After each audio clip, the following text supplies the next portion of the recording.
Facts. Okay, so can I spill one that I've put together? Yeah, sure.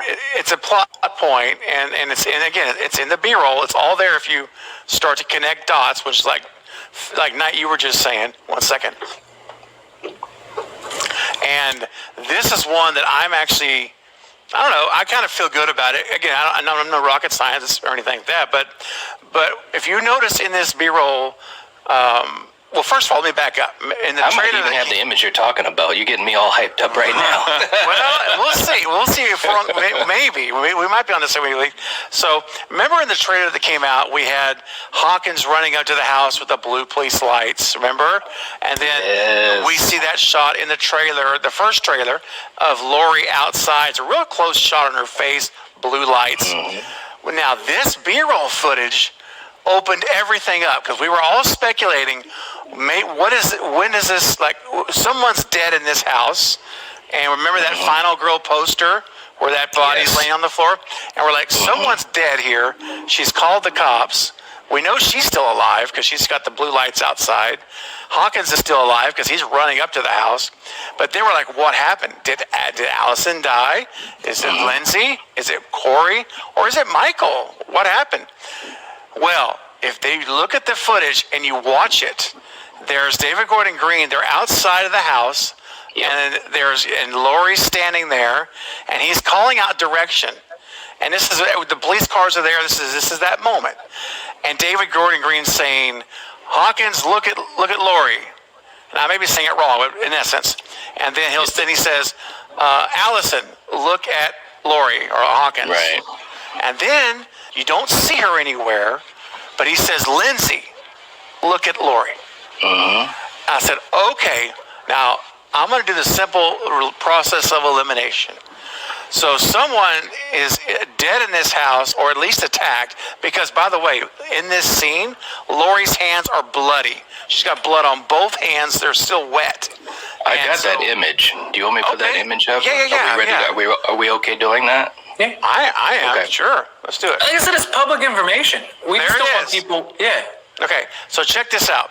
So you see the hands there. She is bloodied up. So she has been in a violent attack. And look, her face is cut up. I mean, she has been through it with somebody. So what happens is the very next scene after this, like literally after this shot with the sheriff here or the deputy, you see her standing with Hawkins. And she's standing there with Hawkins talking, and then off behind them, like several feet away, is, oh yeah, there you go. Okay, now if you see Hawkins right there, I know it's a lot of people here, look to his right and look straight back. There's Allison. You see Allison there? Yeah. And to her right is Lindsay. That's Lindsay right there, standing way off away from Laurie. And I was like, okay, what happened here? Here's my theory, guys. I think this is showing us that Laurie has killed Corey Cunningham in the house, because you've got Hawkins with her. And Laurie looks in shock. She still looks like she's stunned. And Allison is staying away from her, almost like you killed my boyfriend. Like, what did you do? She's not up there comforting her grandma. She's not over there hugging her. She's standing off. And this is in the same shot you just showed, or the shot not prior to this, when she's on the driveway. She's also standing off by Hawkins, away from Laurie. Like it's very distinctly separated. You see that the distance there. So I believe, guys, what's happened is that's Corey's blood on her hands. That is the fight she had with him. I think he's in a Myers suit. I think she takes the mask off, freaks out because it's Corey and not Michael. And Allison doesn't know how to process this. They all come running over. Maybe Allison's even upstairs when this stuff happens. I don't know. But I'm going to stop here. I've gone a long time. But I really believe, in my opinion, that it can mean only that Laurie killed Michael or Corey. Right. Everyone else is there. So well, one thing I was going to say, just to piggyback on that point, is the way I looked at it was, if it was Michael, I'm pretty sure Allison wouldn't be off to the side like that. No, me either. You know. Now Laurie's talking to the cops, though. You know what I mean? Like, they probably just want, like, if it was like her crouching in a corner or something, and you still see Lindsay there, and she's like holding her hand, like something just went down. Yeah, definitely. But the first one you see Laurie, she's talking to those two cops, and then in this one she's talking to them. So it might even just be Laurie doesn't want them to hear what they're talking about, or that they just pulled her aside and said, "Hey, can I talk to you for a minute?" About that stuff. To throw a wrench in it? What if this is the opening sequence? That's exactly. What if this is our connection to the 4-year gap? What if Laurie believes that she killed Michael? That's exactly what that's what I speculated when I was talking about it, because I did a video on it too, and I said my biggest question is, when does this happen? Is it in the beginning, the middle, or the end? I definitely don't think it's the end. I don't think so either. And I think it's somewhere in the beginning. Now, where in the beginning, I'm not sure. Maybe, I don't know, 15 minutes in or something like that, and I don't know. But it's definitely not the end. It's definitely not the end. Have you guys heard what Jamie Lee Curtis said about the opening? Yes. She also just detailed like everything about the opening too, which is like, okay, good. Yep. You can chill, but okay. Right. Parents' worst nightmares. A parent's worst nightmare. Yeah. Now we know how it's going to open. We know the opening sequence of the movie now.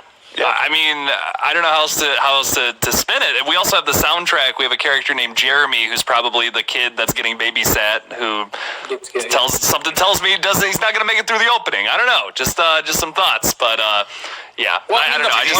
The plot synopsis for this film, it says Corey's babysitting and a kid. I mean, just the plot itself that a kid died. It tells you. I know, if you just like put everything that they've give to us together, it's like it's all fucking there, and it's like, why would you guys just stop? Just stop talking. Oh man. Absolutely. What if this is that scene, and Laurie hasn't killed anybody? What if it's the blood of the kid? Maybe she ran in there and tried to save the kid. Could be that.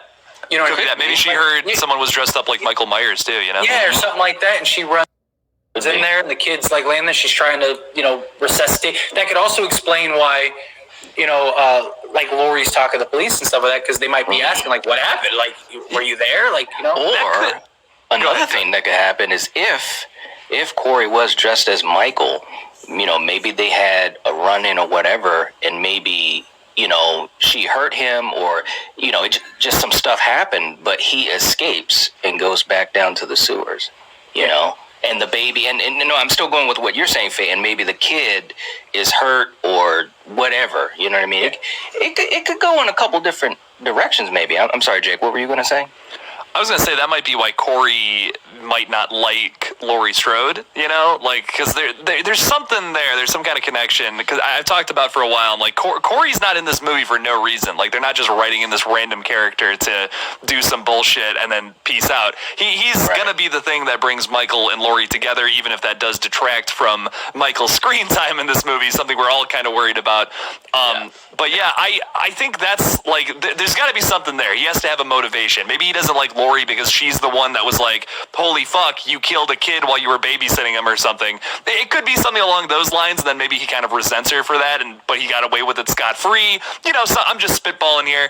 I'm sure, there's plenty of people who have read the spoilers out on Reddit who are just like, oh, you're dead wrong, Jake. And I'm like, to you, I would say, why would you spoil yourself like that, my friends? Don't do that. It's not fun.